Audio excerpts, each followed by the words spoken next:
you a beginner starting to read the Bible and you're not really sure like what everything means? Well, good news, you're in the right spot, because we're going to be going through Ephesians 5, and I'm going to be explaining the basic concepts that will be easy for you to understand. Ephesians 5:1, follow God's example, therefore, as dearly loved children, and walk in the way of love, just as Christ loved us and gave himself up for us as a fragrant offering and sacrifice to God. So the first thing in Ephesians 5 for beginners is follow the example of Christ. So I'm gonna write that out. Basically, the main way that we can follow that example is the way that he loved us so much that he went on the cross to die for us, and he carried the cross and he like died on it for us, and that was sacrifice as well. So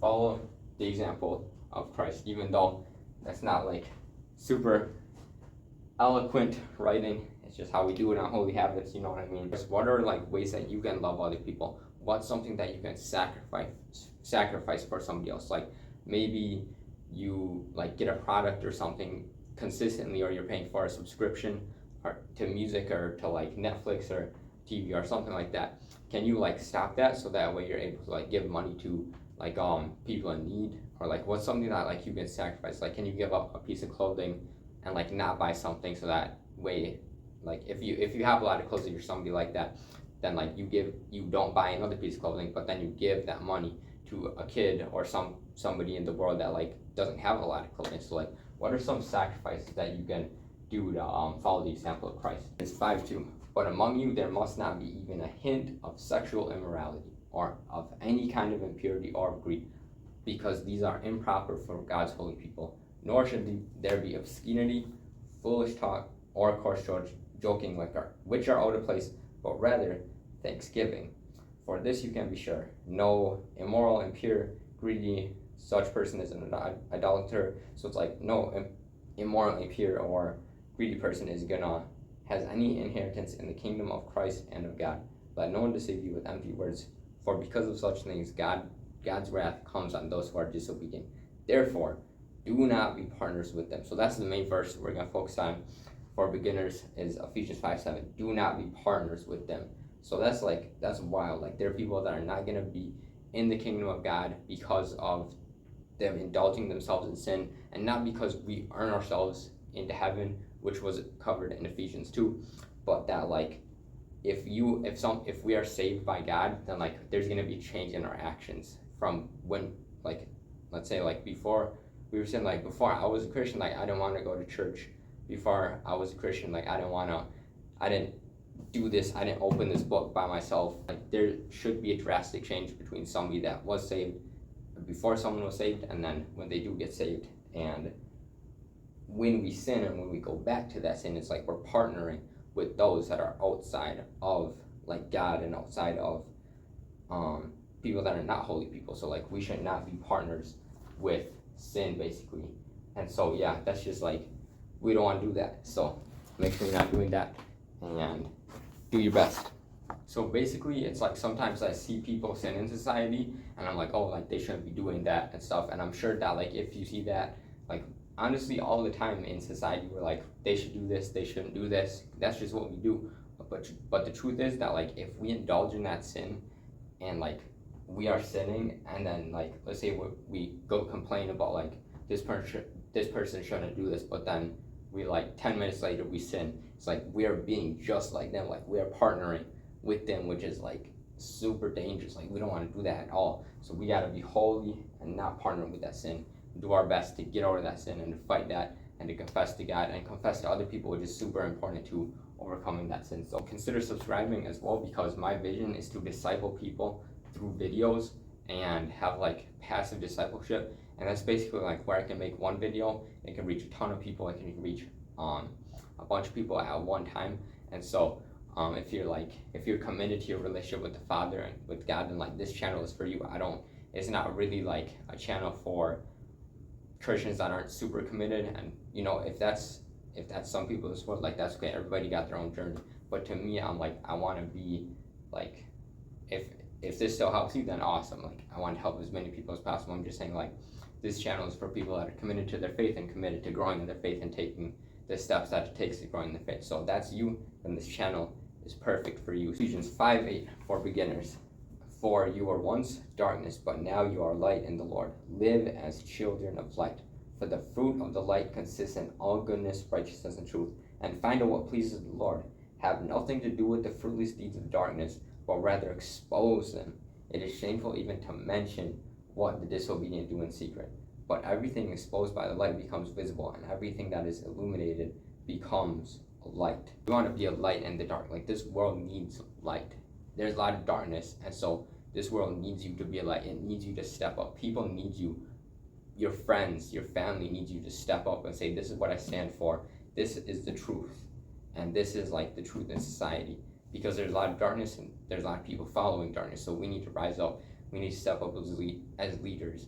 And we need to be like, I'm standing on the truth, and I don't care what society, what way culture is going. I'm standing on the truth, and I'm standing on what this says. And we need those people in society. Like a light, Jesus said, a light is not hidden under a basket, but a light is like it's on a hill, basically, meaning that it's like public for other people to see. So it's like we gotta be public about our faith. Like, we can't be private about our faith. Like, we gotta say, like, this is what I believe. Like, on social media with your friends, don't be afraid to read this in person. Don't be in public. Don't be afraid to pray in public. Like, do those things. Be a light and show other people what you believe, because this world really needs that. Ephesians 5:15 for beginners. So be very careful then how you live, not as unwise but as wise, making the most of every opportunity, because the days are evil. Therefore, do not be foolish, but understand what the Lord's will is. The days are evil, so we have to make the most of the time that we have. So make the most of every opportunity, and then other translations it says make the most of the time that you have. Don't be